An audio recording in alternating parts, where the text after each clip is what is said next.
오늘 예배 가운데 오신 여러분들을 다시 한번 주님의 이름으로 환영하고 축복합니다. 특별히 이곳에서 함께 또 부속 예배실에서 함께 예배드리시는 분들, 또 가정에서 함께 영상으로 예배드리시는 분들 모두 다 주님의 은혜가 함께 하시기를 주님의 이름으로 축복합니다. 오늘 말씀의 제목은 성령 세례 변화와 거듭남의 능력이라는 말씀을 가지고 함께 은혜를 나누고자 합니다. 해마다 사람들이 결심을 하죠. 아마 여러분들도 2021년도 한 해 여러 가지 결심을 했을 거라고 생각을 합니다. 아마 가장 좋은 결심 중에 하나는 우리가 성경을 한 번 이상 통독하는 것, 그리고 모든 예배에 이렇게 참석하고 기도에 참석하고 또 성령을 충만하게 받는 것, 그것이 우리 한 해의 가장 큰 목표가 되었으면 좋겠습니다. 우리 스스로 변화할 수 있다고 생각을 하지만 사실은 우리가 다 죄의 본성을 가진 사람들이잖아요. 타락한 인생들이기 때문에 우리의 마음과 생각을 지키는 것이 참 쉽지가 않습니다. 그런데 하나님께서 하시면 됩니다. 하나님께서 만지시면 변화되고 하나님께서 역사하시면 새로운 생명으로 거듭나고 새 피조물로 거듭나게 되는 줄로 믿습니다. 그래서 우리가요 새 영을 받아야 돼요. 하나님의 영, 성령의 충만함을 받아야 될 줄로 믿습니다. 우리가 새벽에 에스겔의 말씀을 가지고 계속해서 묵상을 하고 있는데 에스겔의 주제의 말씀이 무엇이냐면 그들에게 새 영을 주며 한 마음을 주겠다. 하나님께서 말씀하세요. 타락한 백성, 유다 백성들에게 하나님께서 새 영을 주시고 새 마음을 주시고 그래서 한 마음 되게 하시고 새로운 존재가 되게 하시겠다. 이것이 바로 하나님의 말씀입니다. 새 영이 부어지게 되면 나타나는 역사가 있는데요, 돌 같은 마음이 녹아지게 되는 거예요. 굳었던 마음이 굳은 살이 다 녹아지면서 마음이 부드러워지는 거예요. 그게 새 마음이 되고 새 피조물이 되고 새 사람이 되고 새 역사가 일어나게 되는 줄로 믿습니다. 그러니까 왜 우리가 바뀌지 않느냐? 바뀌지 않는 것을 가만히 보면 성령으로 충만하지 않았기 때문에 그렇습니다. 빌 하이벨스 목사님은요 이런 이야기를 해요. 우리가 성령으로 충만하지 않는 사람들 하나님 앞에서 직무유기하는 것이라고 이야기를 합니다. 그럼 우리 오각교회 모든 성도님들이 2021년도 한 해에 성령으로 충만함을 받을 수 있는 저와 여러분 다 될 수 있기를 바랍니다. 제가 왜 계속해서 새벽에 관한 이야기를 할까요? 새벽에 나오시라고요. 네, 새벽에 나오시라고요. 저하고 눈 마주치신 분들 새벽에 나오시라고. 여러분 새벽에 나와서 기도해야 될 줄로 믿습니다. 우리 나라와 민족을 위해서 기도해야 되고 교회와 가정을 위해서 기도해야 되는 거예요. 기도하지 않으면 어떤 어려움이 우리 가운데 닥칠지 모르고 또 그 어려움이 우리 가운데 닥쳤을 때에 이겨낼 수 있는 힘이 없는 것입니다. 그러나 기도하면 하나님께서 하나님의 사자를 보내셔서 그 길을 여시는 줄로 믿습니다. 새로운 길을 이루시는 줄로 믿습니다. 새 역사를 써내려가시는 줄로 믿습니다. 그리고 감당할 수 있는 능력과 힘을 주시는 줄로 믿습니다. 제가 군대 갔을 때요, 매년 여름이 되면 훈련이 찾아옵니다. 혹한 아주 힘든 훈련이 찾아오게 되는데 바로 유격이라는 훈련입니다. 남자들은 잊을 수 없는 그 유격 훈련, 똥물에도 빠지고 산에 물이 흐르면 그냥 냇물에 가서 마시기도 하고 막 그러면서 그렇게 받았던 훈련인데 제가 가장 기억나는 것은 두 가지예요. 구보하고 PT 체조 8번. PT 8번, 온몸이 뒤틀리는 고통을 아직도 몸이 기억을 하고 있어요. 근데 아침 6시부터 모여서 뛰어갑니다. 1시간을 뛰어가요. 10km를 뛰어갑니다. 그런데 뛰어만 가면 좋게요. 가다가 노래도 부르고 군가도 부르고 박수도 치고, 그리고 박수가 안 맞으면요 오리걸음으로도 가고 또 누워서 제자리에서 어깨동무하고 토끼댐으로 가기도 하고, 그게 10km 뛰는데요 1시간이 걸려서 뛰는 거예요. 그렇게 해서 뛰어가려면요 엄청난 체력이 필요합니다. 그게 대부분의 고참들은 그것을 알기 때문에 여름이 다가오면 일과가 끝난 다음에 연병장을 돌기 시작해요. 연병장을 1시간, 2시간씩 돌면서 미리미리 체력을 만들어 놓는 것입니다. 근데 그것을 모르는 이등병들은요 아무것도 모르고 훈련에 참가했다가 맨날 낙오되고 뒤처지고 열애되고 그래서 눈총을 받기 일상인 것이죠. 여러분 그렇게 1시간, 2시간 뛰면서 몸을 만들어 놓으면요 충분히 감당할 수 있는 몸이 되더라는 것입니다. 심지어 여자가 훈련을 해도요 받을 만큼의, 남자를 뛰어넘을 만큼의 몸이 된다는 거예요. 그러니까 여러분 우리가 환란이 언제 닥쳐올지 모르는데 우리가 항상 기도함으로 성령의 충만함을 받아서 우리 준비하는 믿음의 사람들이 다 되어야 될 줄로 믿습니다. 어떤 사람이 지혜로운 사람이냐? 대비하고 준비하는 사람이에요. 이건 유머인데요. 어떤 사람이 바람기 많은 남자가 하나님 앞에 간절히 기도했습니다. 하나님 앞에 열심히 기도했어요. 하나님, 아름다운 여인과 결혼하게 해주신다면 제가 절대로 바람을 피우지 않고 한 여자만 바라보며 살겠습니다.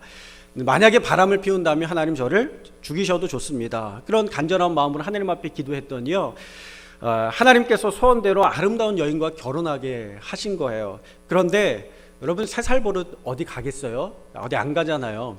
결혼하고 나서 첫해, 둘째, 셋째까지는 잘 지내더니 그 다음부터 바람기가 들어서 또 발동이 되어서 밖으로 돌아다니는 거예요. 처음에 한 번, 두 번 할 때는 이 사람이 굉장히 무서워 벌벌 떨었는데요, 2번, 3번 죽지 않는 것을 확인하고서는 그 다음부터 아주 마음 놓고 하나님과의 약속을 잊어버리고 바람을 피러 다니는 것입니다. 그렇게 해서 3년이 흐른 어느 날 바람난 여인과 함께 휴양지에 배를 타고 놀러 가고 있는데, 굉장히 큰 배를 타고 여객선을 타고 갔어요. 근데 큰 풍랑이 일어서 이 바다에서 파도가 치니까요, 배가 뒤집힐 것 같은 거예요. 근데 그때 뭐가 생각나냐면 하나님과 한 약속이 딱 생각이 나는 것입니다. 설마 이 배에 나 혼자 탄 것도 아닌데, 설마 100여 명이 넘게 배를 탔는데 나 하나 죽이자고 배를 가라앉히시지 않으시겠지 하면서 속으로 이렇게 평안한 마음으로 가고 있는데요, 그때 하나님께서 말씀을 하셨어요. 야, 이놈아, 내가 너 같은 놈 100명 모으느라 3년 걸렸다. 3년 걸렸다, 이렇게 이야기를 하시더라는 거예요. 여러분, 하나님이여 우리와 같은 죄인들을 모으시기 전에 우리가 먼저 변해야 될 줄로 믿습니다. 하나님의 심판의 날이 우리 가운데 다가오기 전에 우리가 먼저 성령의 충만함을 받고 믿음 가운데 새 사람이 되어서 살아가야 될 줄로 믿습니다. 우리가 오늘 읽은 말씀 가운데 집중해서 보기 원하는 말씀이 있어요. 예수님은 어떤 분이신가? 우리 함께 말씀 33절의 말씀을 다 같이 한 번 더 읽도록 하겠습니다. 나도 그를 알지 못하였으나 나를 보내어 물로 세례를 베풀라 하신 그이가 나에게 말씀하시되, 성령이 내려서 누구 위에든지 머무는 것을 보거든 그가 곧 성령으로 세례를 베푸는 이인 줄 알라 하셨기에. 아멘. 여러분, 여기에서 예수님을 뭐라고 표현하고 있냐면 그가 곧 성령으로 세례를 베푸는 이이다. 성령으로 세례를 베푸는 이다, 이렇게 이야기하고 있어요. 여러분, 예수님이 어떤 분이시냐면 성령의 세례를 베푸시는 분이 예수님이라는 것입니다. 그러니까 우리가 예수님을 믿을 때요, 우리가 예수님을 지식적으로만 아는 것이 아니라 예수님을 아는 것에서만 그쳐서는 안 되고 예수님께서 우리 가운데 베푸시는 성령의 세례를 우리가 받아야 될 줄로 믿습니다. 여러분, 게임에 대한 지식을 잘한다고요 게임을 잘하는 것이 아닙니다. 야구에 대한 지식이 많다고 공을 잘 치는 것도 아니고 공을 잘 던지는 것도 아니에요. 악기에 대한 지식이 많다고 악기를 잘 연주하는 것이 아닙니다. 여러분, 마찬가지로 우리가 예수님에 대해서 잘 안다고 해서 예수님을 잘 믿는 것이 아니라는 것입니다. 예수님을 잘 믿는 것은 아는 것에서, 지식에서 그치는 것이 아니라 예수님을 믿을 때 주시는 성령의 충만함을 받아서 우리가 그 성령의 능력과 권능을 가지고 이 땅 가운데 살아가는 믿음의 사람이 되는 것을 말씀하는 줄로 믿습니다. 우리가 신앙생활 하면서요, 수비만 하면서 살아가는 사람들이 있어요. 이기려면 어떻게 해야 되죠? 골을 넣어야 돼요. 골을 넣지 않으면 절대로 이길 수가 없습니다. 물론 손흥민이 인기가 많은 이유가 뭐예요? 손흥민이요, 어떤 악조건 속에서도 공을 빼앗기지 않고 달려나가서 그 공을 골로 연결시키기 때문에 손흥민의 가치가 있는 것이고 그 팀이 사랑하는 것입니다. 마찬가지로 교회가요, 이기는 자, 이기는 성도, 이기는 백성 되기 위해서 우리는 하나님의 말씀을 율법으로서, 지식으로서 아는 것에서 그치는 것이 아니라 우리가 하나님의 성령을 받아서 예수님께서 우리 가운데 주시는 성령의 충만함을 받아서 승리하는 자, 이기는 자가 다 되어야 될 줄로 믿습니다. 성공학자인 지그 지글러는요, 시도하지 않으면 아무것도 할 수 없다라는 책에서 이렇게 이야기를 해요. 사람들이 실패하는 이유가 능력이 없어서가 아니래요. 여러분, 우리가 인생 가운데 실력이 없어서 실패하는 것이 아니라, 능력이 없어서 실패하는 것이 아니라 우리가 열의가 없어서, 열정이 없어서 실패한다라는 것입니다. 뉴욕에서 공부한 김태원이라는 청년은요, 젊은 구글러의 편지에서 이렇게 이야기를 합니다. 움직이지 않는 열정은 단순히 열 덩어리에 불과하다.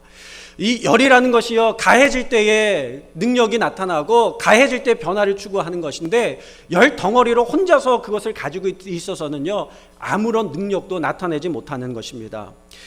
영국의 심리학자인 하드필드가요, 한 가지 실험을 했어요. 긍정의 힘에서 한 가지 실험을 했습니다.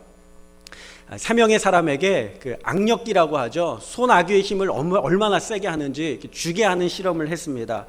그랬더니 평균 악력이요 101파운드가 나왔어요. 101파운드가 나왔습니다. 그리고 그 3명에 다시 불러다가 세뇌를 시킨 거예요. 당신은 약합니다. 당신은 능력이 없습니다. 당신은 보잘것없습니다. 당신은 하찮은 존재입니다. 그렇게 세뇌를 시키고 나서 다시 그 악력기를 주게 했대요. 그리고 나서 측정했더니요, 놀랍게도요, 어떻게 나왔냐면 29파운드로 떨어졌다는 거예요. 29파운드로 떨어졌대요. 그러니까 29%가 떨어진 거죠. 그리고 그 사람들을 다시 불러다가 어떻게 했냐면 이번에는 반대로 당신은 대단한 사람입니다. 세상에 하나밖에 없는 가치 있고 존귀하고 놀라운 사람입니다. 당신의 힘은 아주 강력합니다. 이렇게 암시를 준 다음에 그 사람들에게 다시 그 악력계를 쥐게 했습니다. 그랬더니 이번에는 몇 퍼센트가 나왔냐면 무려 142%에 해당하는 2파운드에 해당하는 놀라운 힘을 발휘했다는 것입니다. 그러니까 그들이요 거의 몇 퍼센트가 오른 거예요. 500%나 증가해서 놀라운 힘을 발휘할 수 있었다는 거예요. 5배나 많은 힘을 발휘했던 것이죠. 우리가 하나님 앞에 신앙생활을 하면서 지식만 가지고 아는 것 없이 성령의 충만함을 받지 않고 살아가는 사람들은요 30%의 능력도 발휘할 수 없이 살아가는 인생이라는 것입니다. 성령의 충만함이 있느냐 없느냐는 우리의 삶 가운데 굉장히 놀라운 결과들을 만들어내게 되는 거예요. 미국의 세케이아 국립공원에 가면요 굉장히 큰 나무가 있습니다. 제너럴 셔먼이라는 나무가 있어요. 제너럴 셔먼. 거의 세상에서 오래된 나무 중에 하나입니다. 여러분 이 나무가요 높이가 85m예요. 그리고 나무 둘레가요 31m입니다. 그리고 무게는요 1,400톤이나 나간다는 거예요. 엄청나지 않습니까? 여러분 집에 나무 하나 키우려면 이 정도 하나는 키워야 우리가 좀 나무 키운다고 이야기할 수 있지 않겠어요? 근데 가장 궁금한 것, 이 나무의 나이가 몇 살이냐? 2,500살이라는 것입니다. 여러분 2,500살 감이 안 오잖아요. 엘리야 시대, 예레미야 시대에 이 나무가 있었다는 거예요. 그때부터 하나님의 놀라운 역사들을 다 보고 지금까지 자라나고 있고요. 아직도 자라고 있다는 것입니다. 이 세케이아 국립공원의 입구에는요 이런 말이 쓰여져 있습니다. 나무는 충분한 햇볕과 영양분과 수분이 공급되기만 하면 끝없이 자란다. 끝없이 자란다. 이 나무에 제한이 없는 것입니다. 한계가 없는 것입니다. 키가 자라는데 한계가 없고 이 나무가 살아가는데 나이에 한계가 없는 것입니다. 여러분 전 세계적으로 지금까지 알려진 나무 중에 가장 오래된 나무가 몇 살인지 아세요? 이 나무가 2,500살이라고 말씀드렸잖아요. 몇 살인지 아세요? 1억 살이랍니다. 1억 살. 아직도 나무가 존재하고 있다는 거예요. 우리가 성령으로 충만할 때요 우리는요 하나님께서 우리로 하여금 놀라운 일을 감당하도록 성장하게 하시고 생명을 주시고 햇빛을 주시고 자양분을 주시고 능력과 권세와 힘을 주시는 줄로 믿습니다. 그러니까 한계 없이 일하시는 분이 바로 우리 여호와 하나님이시라는 거예요.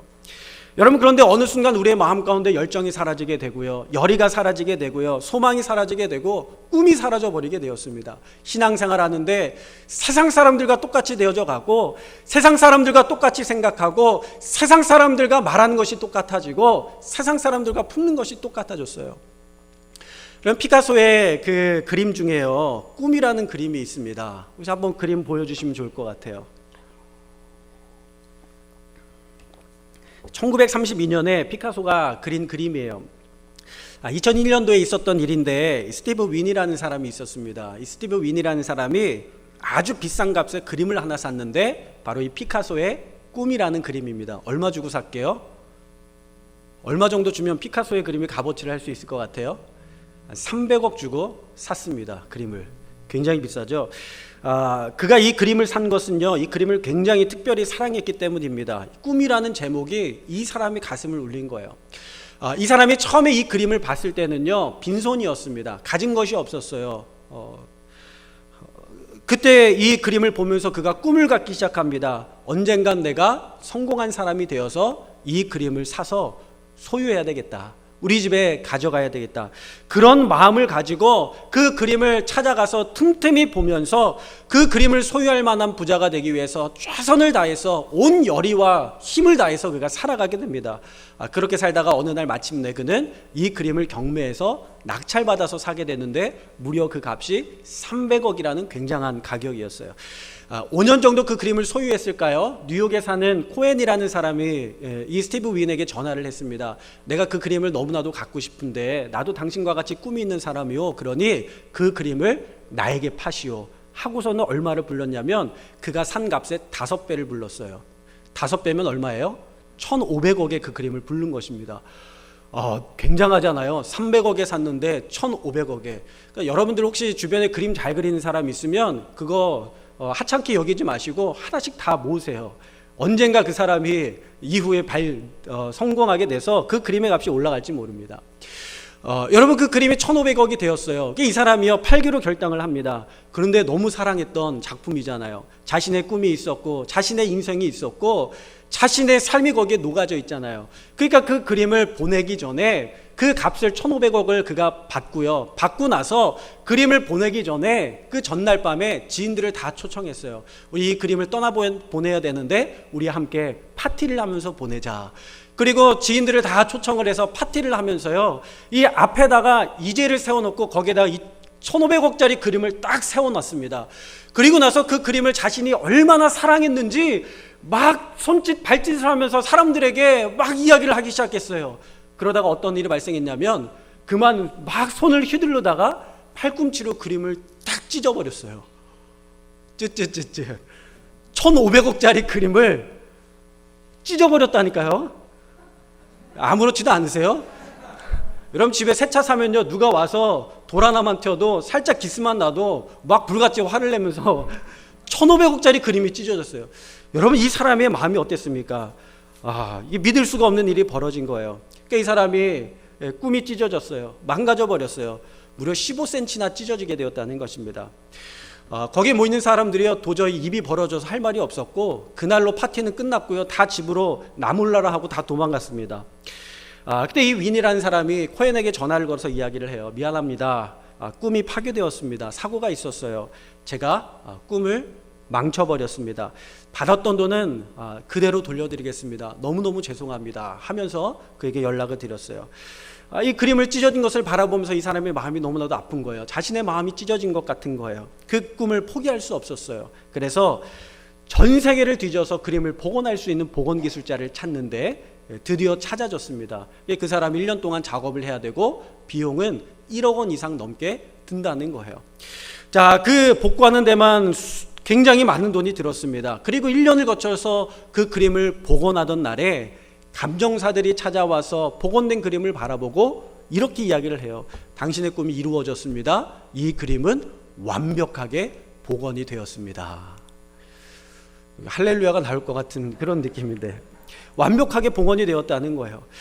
그 그림을 앞에서 보면요 전혀 찢어진 것이 없는 것처럼 찢어진 적이 없는 것처럼 그림이 보입니다. 그런데 그 그림을 돌려서 보면 그 뒤에는 덧대고 붙이고 그리고 꼬매고 그리고 붙여놓은 상처들이 그 뒤에 그대로 그 흔적이 남아있게 되는 거예요.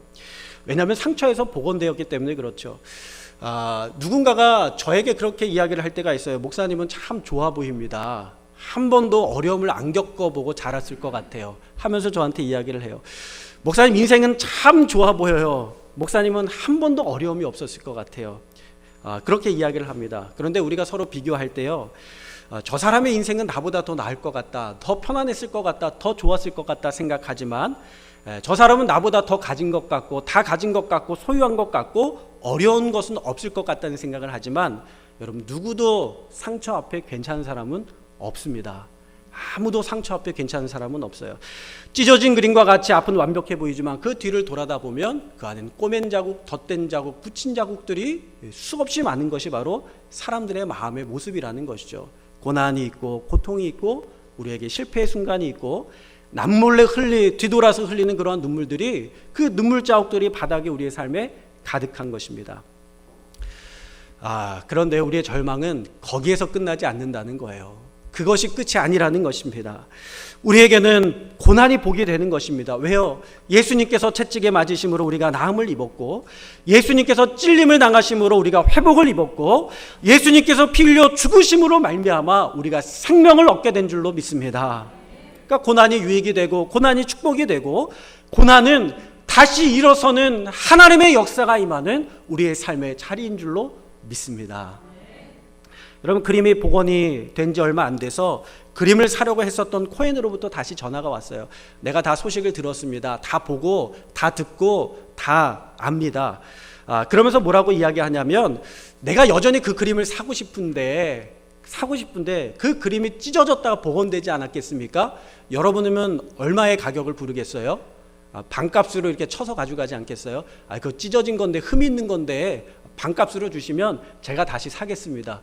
그렇게 이야기할 것 같잖아요. 근데 이 사람이 그렇게 이야기하지 않고, 내가 원래 제시했던 액수의 10%를 더 붙여서 사겠습니다. 그게 1,500억에 계약했던 그 그림이요, 찢어진 후 복원된 다음에 1,700억이 되어서 전 세계 역사상 두 번째 비싼 그림으로 판매가 되었다는 것입니다. 여러분, 이 원래 처음에 그 사람이요 1,500억짜리 그림을 찢었을 때 얼마나 절망했을까요? 다 끝났다 생각하지 않았을까요? 그런데 오히려 찢어진 것으로 인하여서 그림의 가치가 올라가고, 찢어진 것으로 인하여서 그 인생의 가치가 올라가게 되었다는 것입니다. 그림의 역경을 딛고 이겨낸 스토리가 더해지게 되면서 더 비싼 값을 얻게 된 거예요. 저는 우리의 인생도 마찬가지라고 생각을 합니다. 우리의 삶 가운데 고난이 있고 역경이 있고 찢어진 삶의 모습이 있습니까? 그것이 우리의 가치를 낮추고 하락시키는 것이 아니라, 오히려 그것을 극복하고 하나님의 말씀을 붙들고 극복하고 성령의 충만함으로 승리하고 이겨냈을 때에 우리의 삶의 가치는 더 귀한 존재, 더 가치 있는 존재로 거듭나게 되는 줄로 믿습니다. 성령의 충만함을 받을 때에 우리는 죽음과 사망에서 살아나 생명의 역사를 써나가는 놀라운 능력의 사람이 된다는 거예요. 우리가 잘 알고 있는 그림 가운데 로댕의 생각하는 그림이라는 것이 있습니다. 한번 그림 보여주시면 좋을 것 같아요. 우리가 너무나도 잘 알고 있는 그림입니다. 이 그림이 뭐라고요? 로댕의 생각하는 사람. 마스크를 쓰고 이렇게 말도 잃어버리신 것 같아요.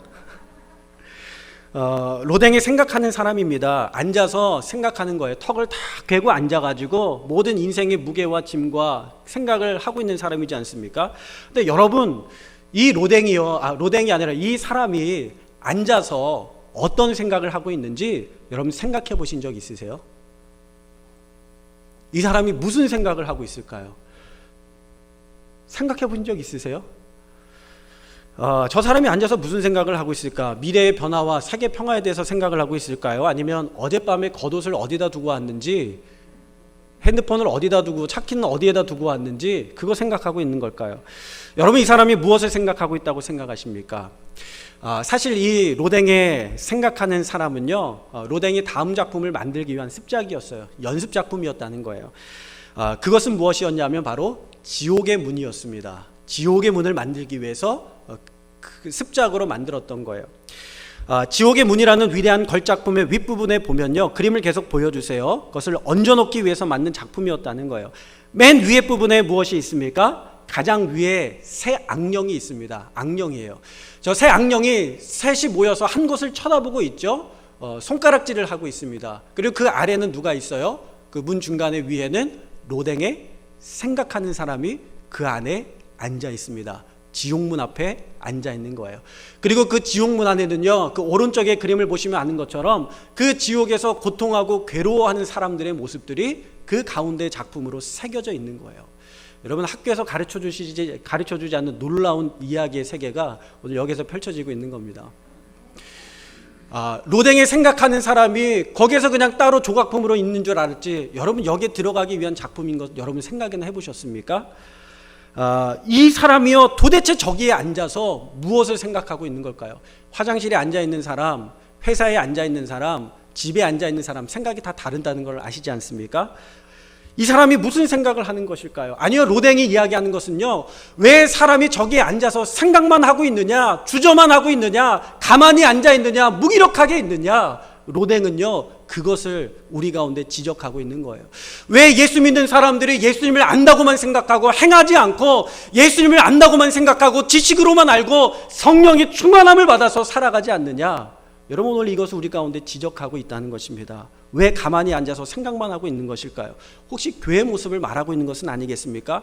수많은 사람들이 길을 잃어버리고 저마다의 욕심과 저마다의 생각으로 미워하고 갈등하고 다투고 있는데 왜 교회도 같이 세상의 사람들과 같은 생각을 하면서 같이 교회라는 강한 성루 안에 몸을 숨기고 앉아 두려움에 떨면서 수많은 영혼들이 지옥에 잡혀있든지 멸망하든지 방관하고 있느냐?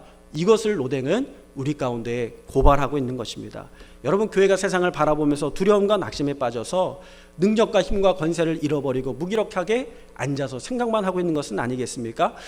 오늘 우리 오각교회는요 주저앉아 있는 교회가 아니라 주저하는 교회가 아니라 생각만 하는 교회가 아니라 성령의 능력과 성령의 권능과 성령의 권세를 힘입어서 지옥의 문을 두드려야 할 줄로 믿습니다.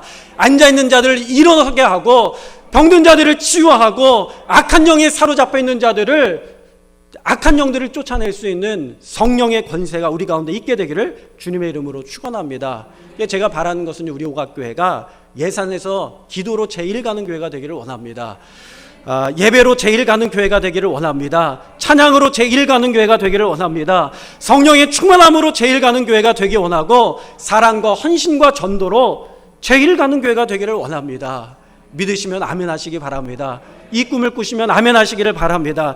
세상은요 숫자와 규모와 크기로 움직입니다. 그러나 하나님의 나라의 역사는 성령의 역사로 움직이는 줄로 믿습니다.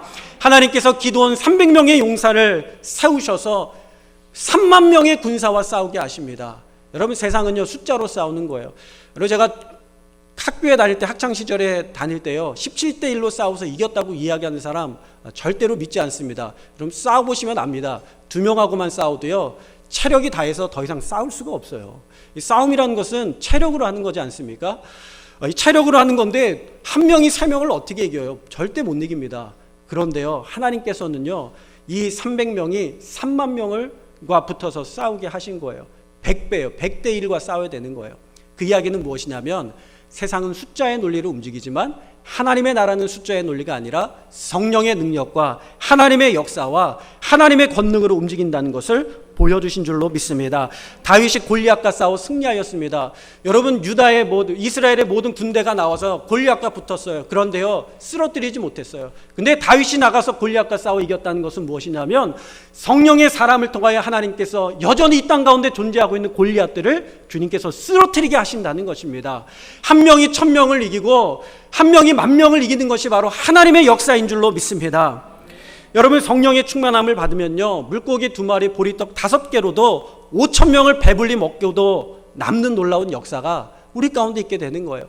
여러분, 세상의 숫자를 바라보면서 두려워하고 무서워하지잖아요. 여러분, 두려워하지 마십시오. 오늘 성령의 충만함을 받으십시오. 성령의 능력을 받으십시오. 예수님께서 이 땅 가운데 오셔서 모든 약한 것들을 고치시고 병든 것들을 치료하시고 모든 귀신을 내어 쫓으셨습니다. 여러분, 병 고치는 것은 능력입니다. 그리고 귀신을 내어 쫓는 것은 권세입니다. 성령님이 우리 가운데 임할 때에 우리에게 능력과 권세가 임하게 되는 거예요.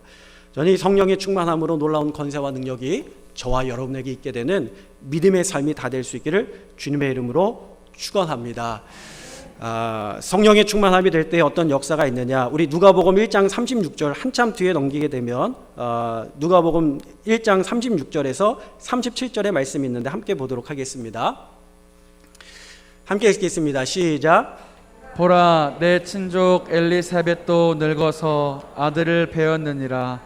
본래 임신하지 못한다고 알려진 이가 이미 6달이 되었나니 대저 하나님의 모든 말씀은 능하지 못하심이 없느니라. 아멘. 아멘.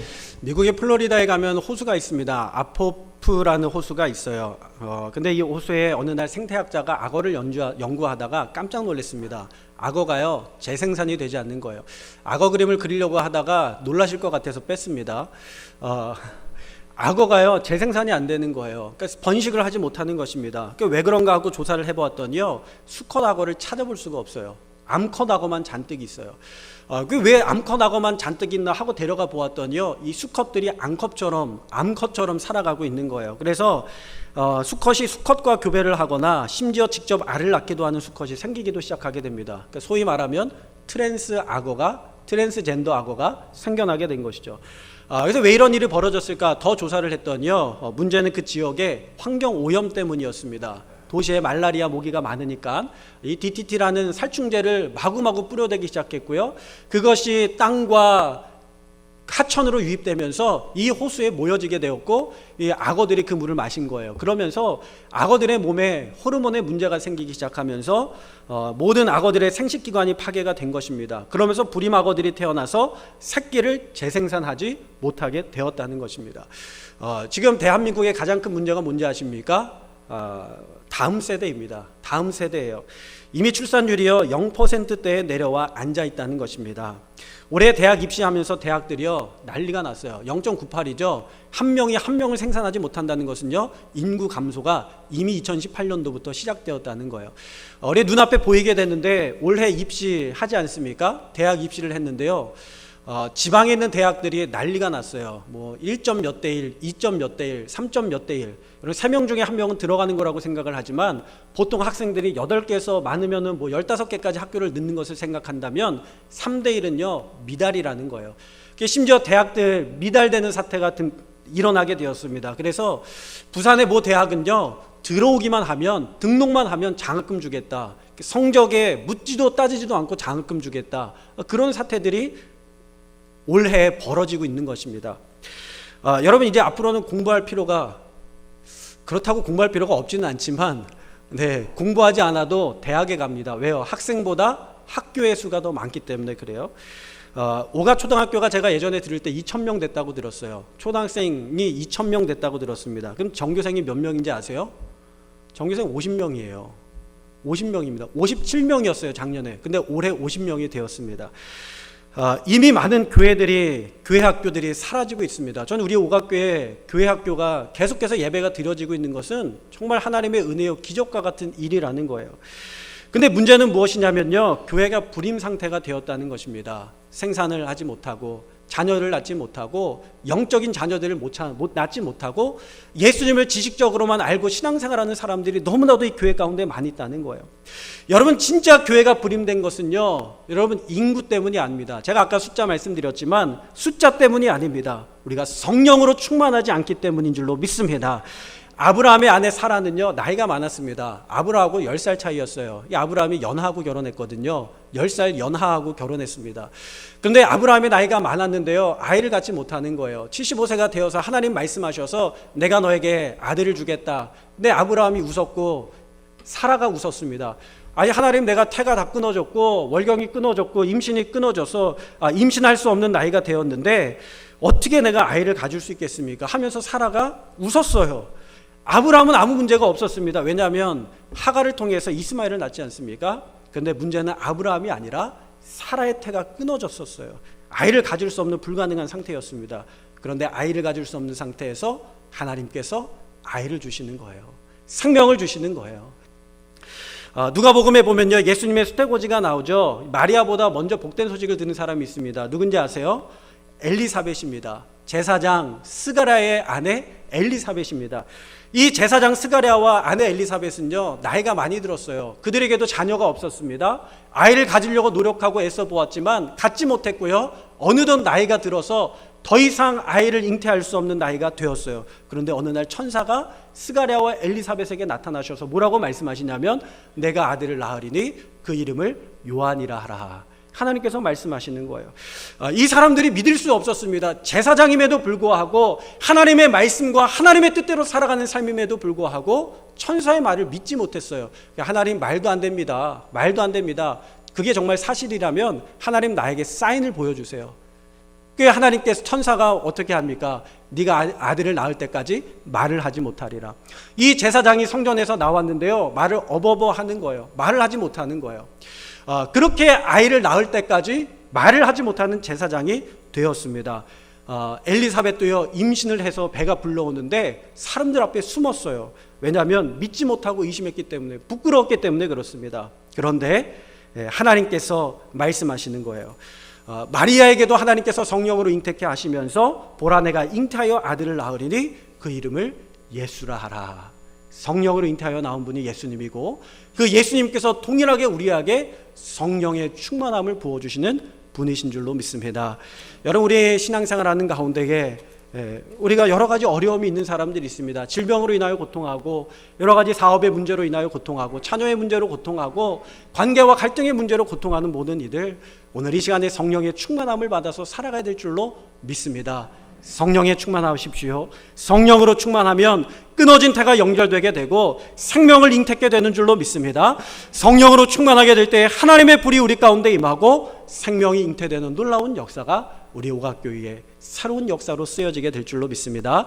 2021년도 한 해 성령의 충만함을 위하여 기도할 수 있는 저와 여러분 다 될 수 있기를 주님의 이름으로 축원합니다.